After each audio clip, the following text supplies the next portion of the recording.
है दोस्तों, वीडियो में आपका स्वागत है। और इसके पहले मेरा बहुत सारा वीडियो है जो आप लोग देख चुके होंगे, क्योंकि चैप्टर बाई चैप्टर ये चल रहा है और बहुत अच्छा श्रृंखला चल रहा है। क्योंकि इसमें बहुत जो भी क्वेश्चन दिया हुआ है ना, वो एनसीईआरटी बेस्ड ही है और ये सब क्वेश्चन आने वाले एग्ज़ाम में होते हैं और आया भी है। ये जितना इसमें जो क्वेश्चन है वो कहीं ना कहीं एग्ज़ाम में पूछा हुआ है और बहुत सारे हैं जो एनसीईआरटी बेस्ड है। तो आप लोग इस वीडियो को देखना ना भूलें, क्योंकि हम लगातार आप लोगों के लिए क्लास करा रहे हैं, जिसमें बिहार एसएससी हो, बिहार टीचर हो और यूपी पुलिस हो, बिहार पुलिस हो, दरोगा हो, ये सब के लिए यह वीवीआई साबित होता है क्वेश्चन। तो चलिए हम देखते हैं कि क्वेश्चन कहाँ से और कैसे आते हैं। इसको हम बारीकी से देखेंगे कि कहीं गलती किसी एग्ज़ाम में ना होने पाए। तो चलिए हम देर न करते हुए क्वेश्चन की ओर चलते हैं और इसको याद करते हैं। तो यहाँ पे दिया हुआ है कि वह अंग्रेज कौन था जिसने सर्वप्रथम भगवत गीता को अंग्रेजी में अनुवाद किया था। तो यह था चार्ल्स विलिकन्स था। पूर्व पाषाण काल में आदि मानव के मनोरंजन का साधन क्या था। तो शिकार था।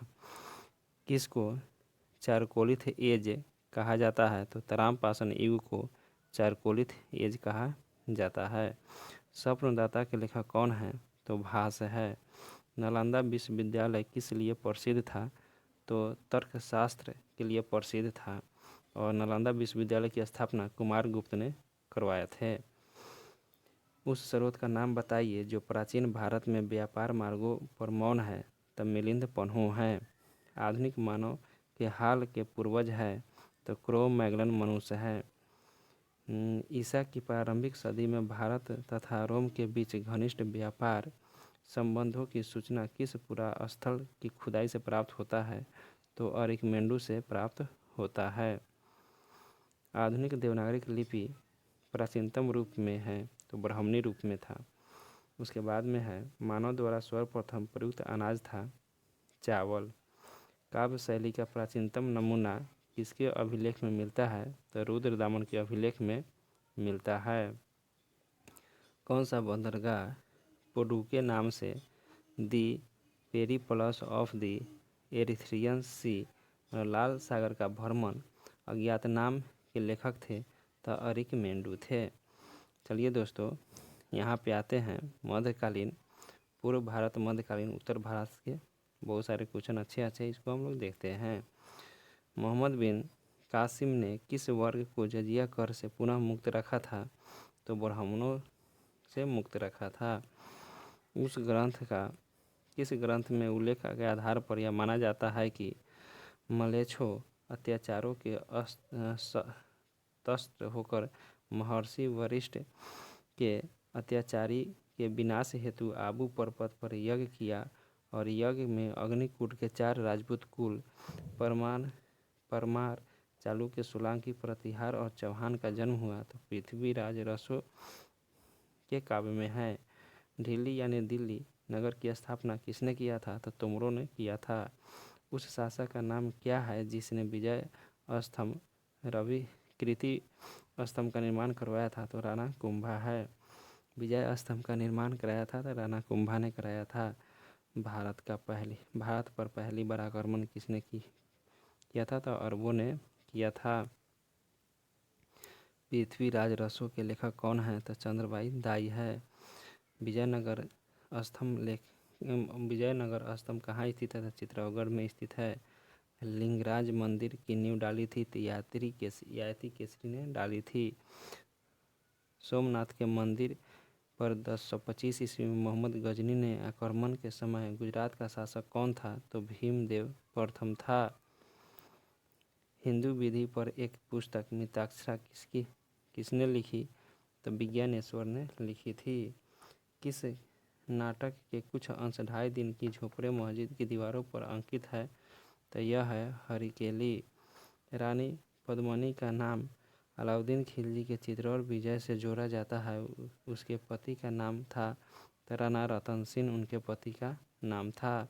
रानी पद्मिनी की अलाउद्दीन खिलजी के से जोड़ा जाता है, उसका नाम राणा रतन सिंह था, पति का नाम था। भी आप याद रखिएगा। रामपाषाण काल में महाराष्ट्र के लोग मृतकों के घर के फर्श के नीचे किस तरह रखकर दफनाते थे? तो यह उत्तर से दक्षिण की ओर करके दफनाते थे। भीमबेटका किस लिए प्रसिद्ध थे? तो गुफाओं को शैल चित्र के लिए प्रसिद्ध थे। प्राचीन भारत में कौन सी लिपि दाईं से बाईं ओर लिखी जाती थी? तो खरोष्टी लिपि लिखी जाती थी। मालती माधव के लेखक कौन है? तो भवभूति है मालती माधव के लेखक। मुद्राक्षी नामक पुस्तक के लेखक कौन है? तो विशाख दत्त है। किस वंश के राजाओं ने खजुराहो स्थित मंदिरों का निर्माण करवाया था? तो चंदेल शासकों ने करवाया था। आबू का जैन मंदिर किसने बनाया था? तो संगम वंश ने बनवाया था। एलिफेंटा की गुफा किस धर्म के मतलबियों के उपयोग के लिए काटकर बनाई गई थी? तो शैव धर्म के लिए बनाई गई थी। एलिफेंटा के प्रसिद्ध शैल को काटकर बनाए गए गुफा मंदिर का श्रेय किसे जाता है? तो राष्ट्रकूटों को जाता है। अजंता और एलोरा की गुफा किस नगर में स्थित है? तो औरंगाबाद में स्थित है। कोणार्क का सूर्य मंदिर किसने बनवाया था? नरसिंहवर्मन प्रथम ने बनवाया था। किस मंदिर काला पैगोरा के नाम से जाना जाता था? कोणार्क के सूर्य मंदिर को जाना जाता है, याद रखिएगा। बिस्मार्क शिक्षा का केंद्र संस्थापना कहाँ किए थे? तो विक्रमशिला शिक्षा केंद्र के संस्थापक का नाम है धर्मपाल। पाल वंश के संस्थापक गोपाल है।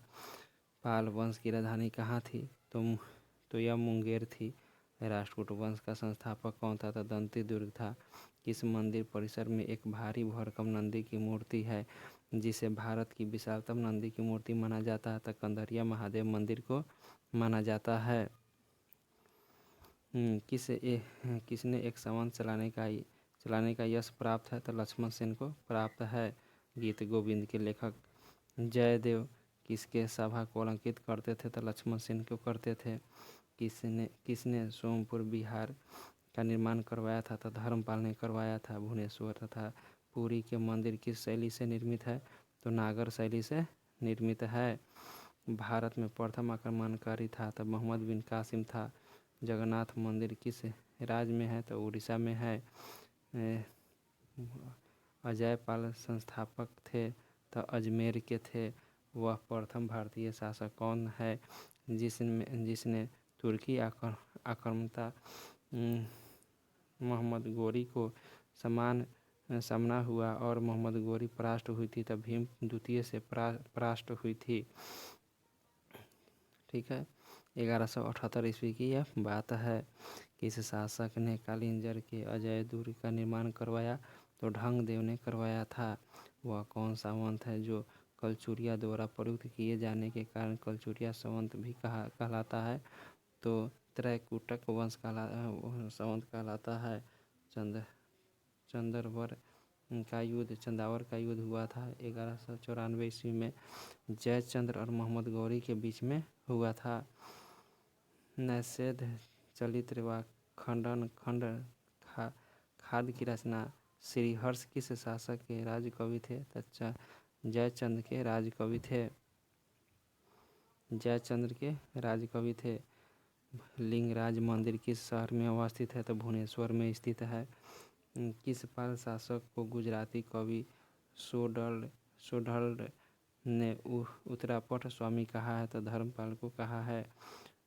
19वीं सदी में भारत आए अरब यात्री सुलेमान ने किस साम्राज्य को रुहमा कहकर संबोधित किया है? तो पाल वंश को रुहमा कहकर संबोधित किया है। 9वीं शताब्दी में आया था। सेन वंश का संस्थापक कौन है? तो सामंत सेन है। किस विदेशी यात्री ने गुजर प्रतिहार वंश को अल गुजर एवं अल वंश के शासकों को बरौरा कहकर पुकारा है? तो अलमसूदी। जैन वास्तुकला का प्राचीनतम उदाहरण मिलता है? तो यह दिलवारा में मिलता है। कायथ्रो का एक जाति के रूप में प्रथम उल्लेख कहाँ मिलता है? तो यह मिलता है ओस्मान स्मृति में मिलता है। राष्ट्रकूट वंश की राजधानी थी? तो मानखेट थी राष्ट्रकूट वंश की राजधानी। मोढेरा का सूर्य मंदिर किस राज्य में स्थित है? तो गुजरात में स्थित है। रामपत्र लिखे दर्शन दर्शाते हैं कि प्राचीनतम काल में बिहार के राजाओं का संपर्क था तो जावा और सुमात्रा से संपर्क था। पुंडवर्धन भुक्ति अवस्थित है तो यह था उत्तर बंगाल में। जोजाक भुक्ति प्राचीन नाम था तब बुंदेलखंड नाम था। महोदया किसका पुराना नाम था तब कनौज के राजाओं का भोज का नाम था। उसके बाद में है महानतम प्रतिहार राजा था तब मिहिर भोज था। महान संस्कृति कवि एवं नाटककार राजशेखर किसके दरबार में संबंधित है तो यह महेंद्र पाल के संबंधित है। महान जैन विद्वान हेमचंद्र किसके सभा को अलंकित करते थे तो कुमार पाल के शासक को अलंकित करते थे। पूर्व मध्यकालीन भारतीय दक्षिण भारत। चलिए दोस्तों आगे देखते हैं आगे क्या है। यहाँ पे हम लोग ये सब पहले मेरा वीडियो ये अपलोड है जो आप देख सकते हैं जाकर, ठीक है, जाकर आप देख सकते हैं। वो वीडियो पहले से ही अपलोड है जो हम पढ़ा दिए हैं, उसको हम दोबारा पढ़ाना उचित नहीं समझते हैं। तो चलिए हम कुछ और आगे जो है ना ये मुगल काल और सल्तनत काल से क्वेश्चन पढ़ते हैं जो अभी तक हम लोग इस क्वेश्चन को नहीं कर पाए हैं। तो हम लोग इस क्वेश्चन की ओर बढ़ते हैं। मोहम्मद गजनी ने भारत पर आक्रमण का उद्देश्य क्या था तो मध्य एशिया के एक बड़े साम्राज्य की स्थापना कर प्रांत की स्थापना करना था। ठीक है दोस्तों, आगे आइए आगे के क्वेश्चन में चलते हैं। कह रहा है मोहम्मद गजनी ने भारत पर आक्रमण के समय भारत आए विद्वान अरबुनी ने किस महत्वपूर्ण ग्रंथ की रचना की तथा किताब उल हिंद की रचना की थी। दिल्ली सल्तनत की दरबारी भाषा फारसी थी। आगरा शहर की स्थापना सिकंदर लोधी ने किया था।